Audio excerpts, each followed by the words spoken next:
ओम कृष्णाय वासुदेवाय हरे परमात्मने प्रणतक्लेशनाशाय गोविंदाय नमो नमः। जय श्री कृष्णा, जय श्री कृष्णा मेरी सोल फैमिली। आध्यात्म आपके अपने चैनल पर मैं नंदा आप सबका बहुत बहुत स्वागत करती हूँ। श्रीमद् भागवत महापुराण का नवम स्कंध चौथा अध्याय चल रहा है। श्रीमद् भागवत महापुराण के सबसे प्रिय और रोचक कथा राजा अम्बरीश की कथा प्रारंभ होने वाली है। भगवान श्री कृष्ण के परम और उच्च कोटि के भक्त थे। श्री सुखदेव जी कहते हैं, परीक्षित, मनुपुत्र नभग का पुत्र था नाभाग। जब वह दीर्घ काल तक ब्रह्मचर्य का पालन करके लौटा तो बड़े भाइयों ने अपने से छोटे किंतु विद्वान भाई को हिस्से में ले केवल पिता को ही दिया। संपत्ति तो उन्होंने पहले ही आपस में बांट ली थी। उसने अपने सभी भाइयों से पूछा, भाइयों आप लोगों ने मुझे हिस्से में क्या दिया है? तब उन्होंने उत्तर दिया कि हम तुम्हारे हिस्से में पिताजी को ही तुम्हें देते हैं। उसने अपने पिताजी से जाकर कहा, पिताजी मेरे बड़े भाइयों ने हिस्से में मेरे लिए आपको ही दिया है। पिता ने कहा, बेटा तुम उनकी बात न मानो। देखो ये बड़े बुद्धिमान अंगिरस गोत्र के ब्राह्मण इस समय एक बहुत बड़ा यज्ञ कर रहे हैं, परंतु मेरे विद्वान पुत्र वे प्रत्येक छठे दिन अपने कर्म में भूल कर बैठते हैं।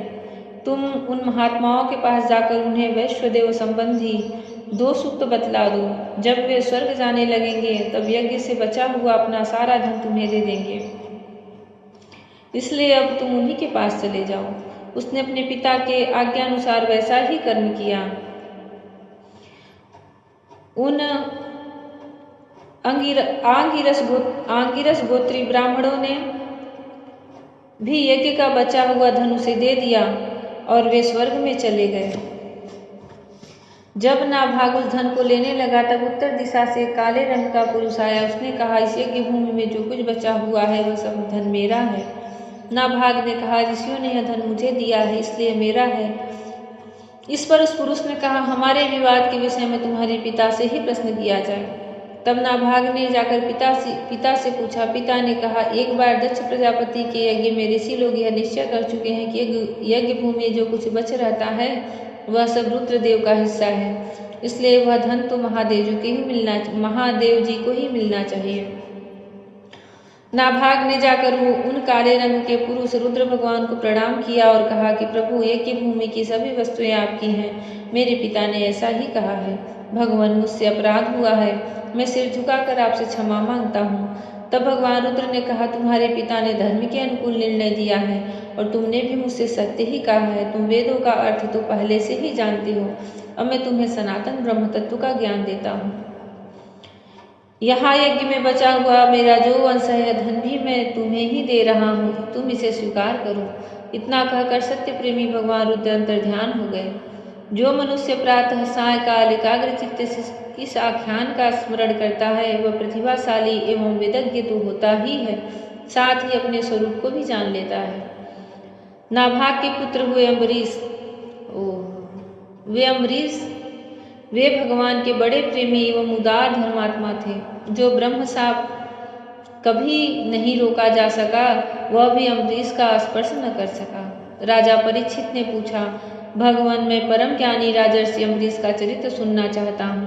ब्राह्मण ने क्रोधित होकर उन्हें ऐसा दंड दिया जो किसी प्रकार टाला नहीं जा सकता, परंतु वह भी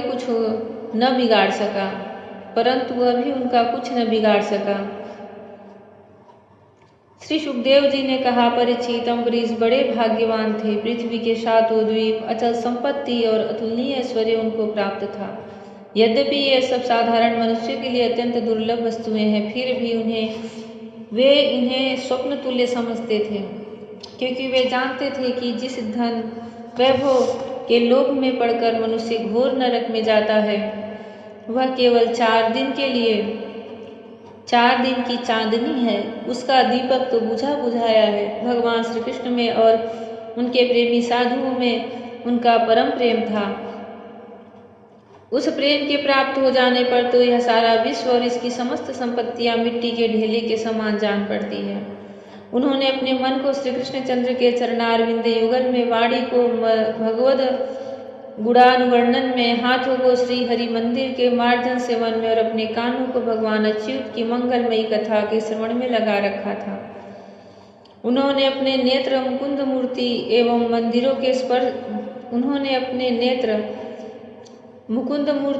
मंदिरों के दर्शनों में, अंग संग भगवत भक्तों के शरीर स्पर्श में, नासिका उनके चरण कमलों पर चढ़ी श्रीमती तुलसी के दिव्य गंध में और रसना जीवा को भगवान के प्रति अर्पित नैवेद्य प्रसाद में संलग्न कर दिया था। अम्बरीश के पैर भगवान के क्षेत्र आदि की पैदल यात्रा करने में ही लगे रहते और वे सिर से भगवान श्री कृष्ण के चरण कमलों की वंदना किया करते।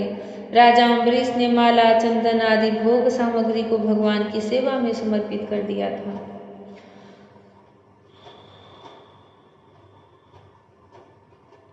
भोगने की इच्छा से नहीं, बल्कि इसलिए कि इससे वह भगवत प्रेम प्राप्त हो जो पवित्र कृति भगवान के निज जनों में ही निवास करता है। इस प्रकार उन्होंने अपने सारे कर्म यज्ञ पुरुष इंद्रियातीत भगवान के प्रति उन्हें सर्वात्मा एवं सर्वस्वरूप समझकर समर्पित कर दिए थे और भगवत भक्त ब्राह्मणों की आज्ञा के अनुसार वे इस पृथ्वी का शासन करते थे। उन्होंने धन्व नाम के निर्जन देश में सरस्वती नदी के